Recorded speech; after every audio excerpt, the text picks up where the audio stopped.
আসসালামু আলাইকুম। কেমন আছেন সবাই? আশা করি সবাই ভালো আছেন। আমিও ভালো আছি। আজকে যে বিষয়গুলো আলোচনা করব সেটা হচ্ছে খুবই গুরুত্বপূর্ণ একটা বিষয়।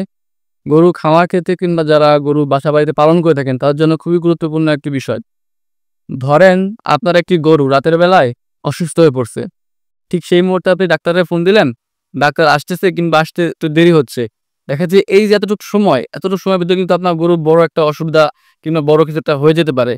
আর এই ক্ষেত্রে যদি কিছু ওষুধ যেগুলো আপনি আপনার বাসা-বাড়িতে যদি রেখে দেন, দেখা যাচ্ছে আপনার ক্ষেত্রবিশেষ অনেক বড় কাজে আসবে। যেমন আমরা তো আমাদের নিজেদের জন্য কত ওষুধই তো আমরা রেখে দেই। যেমন নাপা রাখি, গ্যাসের ট্যাবলেট রাখি ইত্যাদি হাবিজাবি অনেক ওষুধ রাখি। ঠিক গরুর ক্ষেত্রেও সেম। গরুর ক্ষেত্রে এমন কিছু ওষুধ আছে যেগুলো আমরা রেখে দিলে দেখা যাচ্ছে অনেক সময় অনেক বড় উপকারে আসবে। এই ক্ষেত্রে আমি সর্বপ্রথম যে ওষুধের নামটা বলব সেটা হচ্ছে ফার্স্ট বেড। আমাদের জ্বর হলে যেমন আমরা নাপা খাই, গরুর ক্ষেত্রে সেম। গরুর যখন জ্বর হবে তখন হচ্ছে গরুর জন্য ফার্স্ট বেড খাওয়াতে হবে। আর দ্বিতীয় যে ওষুধটার নাম বলব সেটা হচ্ছে জাইমোভেট। জাইমোভেট মূলত গরুর যখন পেট ফাঁপে কিংবা বদহজম হয় সেক্ষেত্রে হচ্ছে জাইমোভেট ব্যবহার করতে হয়। দেখা যাচ্ছে আপনার যেসব বড় গরু থাকে, বড় গরুর ক্ষেত্রে হচ্ছে আপনার ২ প্যাকেট দেখা যাচ্ছে একটা বোতলের ভিতরে গুলিয়ে ওকে দেখা যাচ্ছে আপনার হাতে ধরে খাইয়ে দিতে হবে। কারণ ওটা যদি সামনে আপনি গুলিয়ে দেন ওটা খাবে না। আর ছোট গরুর ক্ষেত্রে হচ্ছে আপনার ১ প্যাকেট দিলেই যথেষ্ট। আর ৩য় যেই ওষুধটার নাম বলব সেটা হচ্ছে আপনার নেভানোল পাউডার। এটা হচ্ছে অ্যান্টিবায়োটিকের পাউডার। এটা হচ্ছে মানুষের। দেখা যাচ্ছে গরু কোনো জায়গায় কেটে গেল কিংবা কোনো জায়গায় ছেলে গেল, ঠিক সেই জায়গায় দেখা যাচ্ছে আপনি পাউডারটা লাগাই দিবেন। মোটামুটি ঠিক হয়ে যাবে ইনশাল্লাহ। আর চতুর্থ যে জিনিসটার নাম বলব সেটা হচ্ছে ন্যাথফল। ন্যাথফল হচ্ছে মূলত আপনার গরুর কোথাও যদি ক্ষত হয় কিংবা ঘা হয় সেই ক্ষেত্রে ন্যাথফল গুঁড়া করে ওই ক্ষত স্থানে লাগিয়ে দিবেন।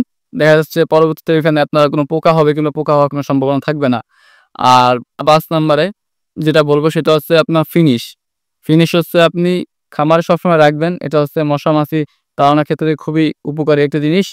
দেখা যাচ্ছে সব ধরনের রোগ কিন্তু ছড়ায় আছে মশা-মাছির কারণে। মশা-মাছির মাধ্যমে হচ্ছে রোগগুলো ছড়ায়।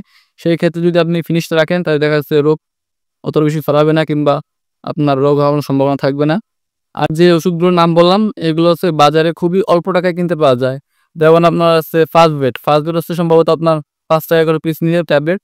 ক্ষেত্র বেশি দেখা যাচ্ছে ৳১ হাফ দাম হতে পারে। তারপর আছে জাইমোভেট, যেটার নাম বললাম জাইমোভেট হচ্ছে আপনার আমাদের এখানে ৳১৭ করে সম্ভবত। কিন্তু আপনার ক্ষেত্র বিশেষ ৳১৫ থেকে ৳২০ ভিতরে আপনি পেয়ে যাবেন। আর ন্যাতপল যেটাকে বললাম সেটা হচ্ছে আপনার ৳২ করে পিস নিবে। বাজারে সব দোকানে পাওয়া যায় কম বেশি। আর তারপর হচ্ছে আপনার নেমানল পাউডার যেটা, নেমানল পাউডার একটা পাউডার আপনার ৳২০ করে নেবে। ঠিক আছে? যেটা হচ্ছে অনেক বড় একটি ভূমিকা রাখে। ঠিক আছে?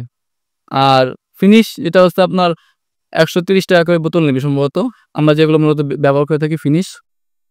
যে ওষুধগুলোর নাম বললাম এগুলো আশা করি খামারে রাখবেন কিংবা খামার কিংবা বাসা-বাড়িতে যারা গরু পালন করেন বাসায় রাখবেন। দেখা যাচ্ছে আপনার কম বেশি সবসময় এগুলো উপকারে আসবে কিংবা কাজে আসবে।